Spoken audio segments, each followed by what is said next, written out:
നിയമസഭയുടെയോ പാർലമെൻറ്റിൻ്റെയോ സ്പീക്കറായിട്ടിരിക്കാൻ കൗളൻ ശാഖ്ദറിലുള്ള അഗാധമായ പാണ്ഡിത്യമല്ല വേണ്ടത്. ഭരണഘടനാ വ്യവസ്ഥകളെക്കുറിച്ചുള്ള വിജ്ഞാനവുമല്ല. ഏറ്റവും അത്യാവശ്യമായിട്ട് വേണ്ടത് മര്യാദയാണ്, വകതിരിവാണ്. ഇത് രണ്ടുമില്ലാത്ത ആളുകൾ സ്പീക്കറായി കഴിഞ്ഞാൽ വലിയ ദുരന്തമായിട്ട് മാറും. അതിന് ഏറ്റവും നല്ല ഉദാഹരണം സോമനാഥ് ചാറ്റർജിയായിരുന്നു. ഈ ചാറ്റർജി സുപ്രീം കോടതിയിൽ എണ്ണപ്പെട്ട വക്കീലായിരുന്നു. ഇന്ത്യൻ ഭരണഘടന പുള്ളിക്ക് മനഃപ്പാടമായിരുന്നു. പാർലമെൻ്ററി പ്രൊസീഡിങ്സിനെ കുറിച്ച് പ്രത്യേകം പറയേണ്ടതില്ല. പുള്ളി ഒരുപാട് കാലം പാർലമെൻറ്റ് അംഗമായിരുന്നു, ലോക്സഭാ അംഗമായിരുന്നു. ഘനഗംഭീരമായ ഇംഗ്ലീഷ് പ്രഭാഷണങ്ങൾ നടത്തിക്കൊണ്ടിരുന്ന ആളാണ്. ഇന്ത്യൻ പാർലമെൻറ്റ് കണ്ട ഏറ്റവും ഗംഭീരന്മാരായ പാർലമെൻറ്ററിയന്മാരിൽ ഒരാളായിരുന്നു അദ്ദേഹം.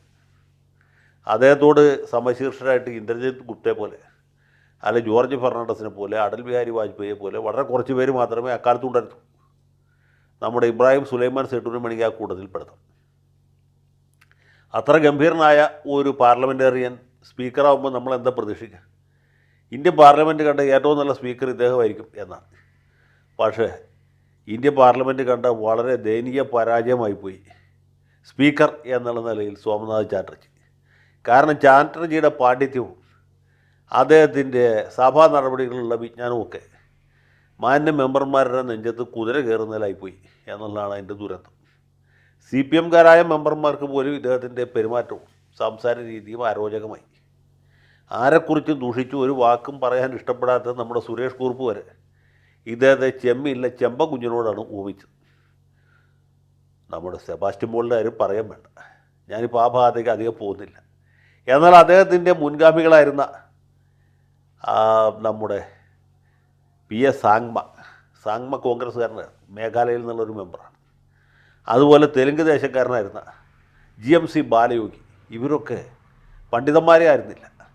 വെറും കോമൺ സെൻസ് വെച്ച് മര്യാദ കൊണ്ട് വിനയം കൊണ്ട് പാർലമെൻറ്റിനെ കീഴടക്കിയ ആളുകളായിരുന്നു.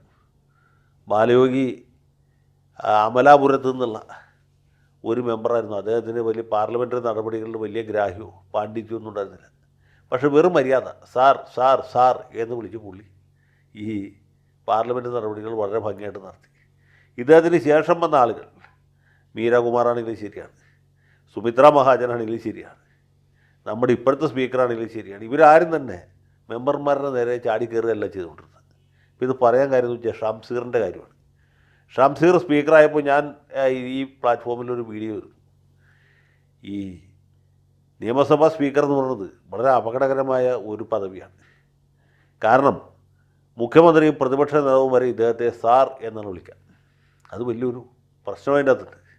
ഷംസീറിനെ പോലെ വളരെ ചെറുപ്പക്കാരനായ താരതമ്യേന പരിചയം കുറഞ്ഞ ഒരു മെമ്പർ സ്പീക്കറായി കഴിയുമ്പോൾ സംഭവിക്കുന്ന അപകടം എന്ന് വെച്ചാൽ, ഇപ്പോൾ പിണറായി വിജയൻ 1970 ആദ്യം MLA ആളാണ്. അതുപോലെ PJ ജോസഫ് അദ്ദേഹം 70 വന്ന ആളാണ്. PK കുഞ്ഞാലിക്കുട്ടി 1980 കാലത്ത് വന്ന ആളാണ്. പിന്നെ തിരുവഞ്ചൂർ രാധാകൃഷ്ണൻ പോലെ ഉള്ള മെമ്പർമാർ, ഇവരൊക്കെ എത്രയോ കൊല്ലമായിട്ട് ഈ സംവിധാനത്തിൻ്റെ ഭാഗമാണ്. വന്ന അന്ന് മുതൽക്ക് ആ സ്ഥാനത്ത് ചടഞ്ഞുകൂടിയിരിക്കുന്ന ആൾക്കാരുണ്ട്. ഇപ്പോൾ ഉമ്മൻചാണ്ടി 1970 ജയിച്ചിട്ട് മരിക്കുന്നവരെ MLA ആയിരുന്നു. ഉമ്മൻചാണ്ടി നിയമസഭയിൽ വരുമ്പോൾ സ്പീക്കറായിട്ടിരിക്കുന്ന രാജേഷാണെങ്കിൽ രാജേഷിനെ, അല്ല ഷംസീറാണെങ്കിൽ ഷംസീറിനെ സാർ എന്നാണ് വിളിക്കുന്നത്. അപ്പോൾ ഇത് കേൾക്കുമ്പോൾ നമ്മളെ വിളിക്കുന്നത് നമ്മളോടുള്ള ബഹുമാനം കൊണ്ടല്ല, നമ്മളിരിക്കുന്ന കസേരയോടുള്ള ബഹുമാനം കൊണ്ടാണ് എന്ന് തിരിച്ചറിഞ്ഞില്ലെങ്കിലുള്ള കുഴപ്പമെന്ന് വെച്ചാൽ, ഈ സാർ എന്ന് വിളിക്കുന്നത് എന്നെയാണ് എന്ന് വിചാരിച്ച് ഈ സ്പീക്കർ സ്ഥാനത്തിരിക്കുന്നയാൾ വല്ലാതെ നെകളിക്കും. ഈ നെകളിപ്പ് രാജേഷിന് ഒരു പരിധി വരെ ഉണ്ടായിരുന്നു. ഷംസീറിന് അതിനേക്കാൾ കൂടുതലായിട്ടുണ്ട്. അദ്ദേഹത്തിൻ്റെ വിചാരം അദ്ദേഹത്തിൻ്റെ ഒരാളുടെ ദയാദാക്ഷിണ്യത്തിലാണ് ഈ നിയമസഭ നടന്നു പോകുന്നത്. പുള്ളി നിയമസഭയുടെ സുൽത്താനോ അല്ലെങ്കിൽ ഷെഹൻഷായോ മറ്റോ ആണ് എന്നാണ്. അങ്ങനെയൊന്നുമല്ല.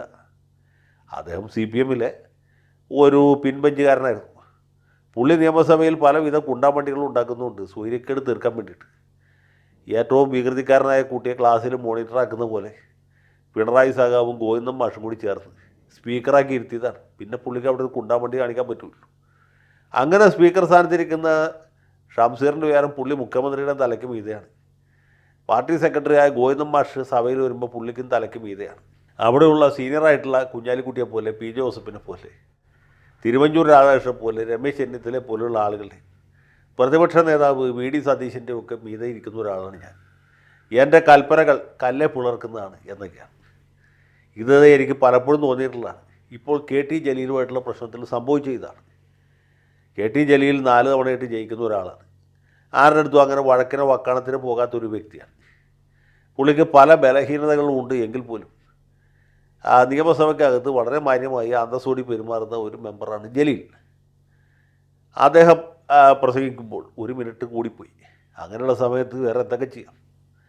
അതിന് പകരം മൈക്ക് ഓഫ് ചെയ്യുക, സംസാരിച്ചുകൊണ്ടിരിക്കുന്ന മെമ്പറെ ഓട് താങ്കൾക്ക് പ്രത്യേകിച്ച് പ്രിവിലേജൊന്നുമില്ല എന്ന് പറയുക. ഇതൊന്നും ഒരു സ്പീക്കർ ചെയ്യേണ്ട കാര്യമല്ല. പ്രഗത്ഭന്മാരായ എത്രയോ ആളുകൾ ആ കസേരയിൽ ഇരുന്ന് സഭ നിയന്ത്രിച്ചിട്ടുണ്ട് ഇല്ലേ? KP നീലകണ്ഠപിള്ള, TM വർഗീസ്, ഇവരൊക്കെ തിരുക്കൊച്ചി നിയമസഭയിൽ ഉണ്ടായിരുന്ന ആൾക്കാരാണ്. കേരള നിയമസഭയിൽ ശങ്കരനാരായണ തമ്പി, പിന്നീട് KM സീതി സാഹിബ്, CH മുഹമ്മദ് കോയ, ദാമോദരൻ പൂച്ചി, മൊയ്തീൻകുട്ടി ഹാജി,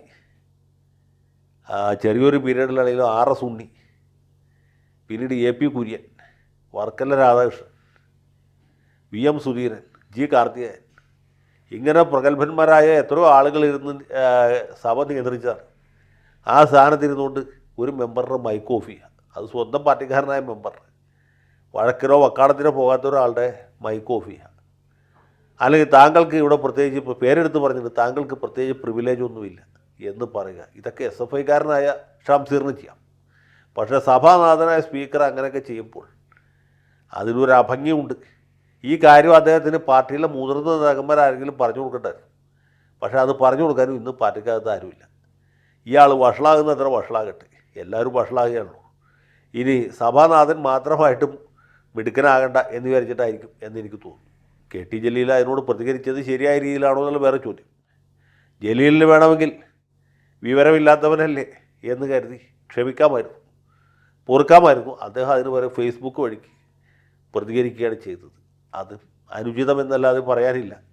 പക്ഷേ സത്യത്തിൽ ഈ അടുപ്പൂട്ടി ചർച്ച കണ്ടപ്പോഴാണ് എനിക്ക് പാവം ജലീലിനോട് പിന്നെ സഹതാപം തോന്നി. ജലീൽ അടിമ വംശത്തിൻ്റെ സ്ഥാപകനാണ് എന്നാണ് ദാവൂദ് സാഹിബ് പറയുന്നത്. അടിമ വംശം എന്ന് പറഞ്ഞാൽ പഴയ കാലത്ത് ഒരു ഡൽഹി ഭരിച്ചിരുന്ന സുൽത്താൻമാരുടെ ഒരു വംശമായിരുന്നു. കുത്തബ്ദീൻ ഐബക്ക് മുതൽക്ക് ഇങ്ങോട്ട് ഉള്ള ആളുകൾ, ഇൽത്തുമിഷ് ഒക്കെ അടിമ വംശത്തിൽപ്പെട്ട ആൾക്കാരാണ്. അവരുടെ ഒരു സുൽത്താനാണ് ജലീൽ എന്നാണ് ദാവൂദ് പറയുന്നത്. മറ്റേ സാഹിബ് പറയുന്നത് അദ്ദേഹത്തിന് അപ്പുറത്തിരിക്കുന്ന ചങ്ങാതി പറഞ്ഞത് അജിംസിൻ്റെ അഭിപ്രായത്തിൽ KT Jaleel Vinu V John പറഞ്ഞ പോലെ ഒരു അല്പനാണ് എന്നാണ്. ഇങ്ങനെ ഇവർക്കെല്ലാം അത് പിന്നെ അവർ പ്രത്യേക താല്പര്യം വെച്ച് പറയുന്നതാണ്. കാരണം അടുപ്പൂട്ടി ചർച്ചയെ പേരെടുത്ത് പറഞ്ഞ് വിമർശിച്ച ആളാണ് KT ജലീൽ. അതിൻ്റെ ഒരു കൊതിക്കറവാണെന്ന് വെച്ചു. ഏതായാലും സ്പീക്കർ കുറച്ചുകൂടി സഹിഷ്ണുത കാണിക്കണം, കുറച്ചുകൂടി മര്യാദ കാണിക്കണം, കുറച്ചുകൂടി വകതിരിവ് കാണിക്കണം. മെമ്പർമാരെ ആരും ആയിക്കോട്ടെ, KT ജലീലല്ല, VD സതീശനോ തിരുവഞ്ചൂർ രാധാകൃഷ്ണനോ ആര് തന്നെ ആയാലും എല്ലാവരോടും മാന്യമായിട്ടും മര്യാദയോടുകൂടിയിട്ടും വകതിരിവോട്ടും പെരുമാറുന്നിടത്താണ് സ്പീക്കറുടെ മഹത്വം കുടികൊള്ളുന്നതല്ലാതെ ഞാനിവിടുത്തെ സുൽത്താനാണ്, എൻ്റെ കൽപ്പന കല്ലെ പിളർക്കും എന്ന രീതിയിലുള്ള പെരുമാറ്റം കൊണ്ടല്ല എന്ന കാര്യം ഞാൻ പ്രത്യേകമായിട്ട് ഷംസീറിനോട് പറയേണ്ട ആവശ്യമില്ല. കാരണം ഞാൻ പറഞ്ഞാലും പുള്ളിക്ക് മനസ്സിലാവില്ല. ചില ആളുകൾക്ക് അങ്ങനെ ഒരു ഗുണമുണ്ടല്ലോ, അവനോട് സ്വയമായിട്ടും മനസ്സിലാവുകയില്ല, പറഞ്ഞു കൊടുത്താലും മനസ്സിലാവുകയില്ല. രണ്ടാമത്തെ വിഭാഗത്തിലാണ് ഷംസീർ ഉള്ളത്. അതുകൊണ്ട് ഒരു കൊല്ലം കൂടി നമ്മളിത് സഹിക്കേണ്ടി വരും. നാട്ടുകാരും കാണണമല്ലോ, കാണുന്നവർ സഹിക്കേണ്ടി വരും എന്നല്ലാതെ ഒന്നും പറയാനില്ല. ലാൽ സലാം.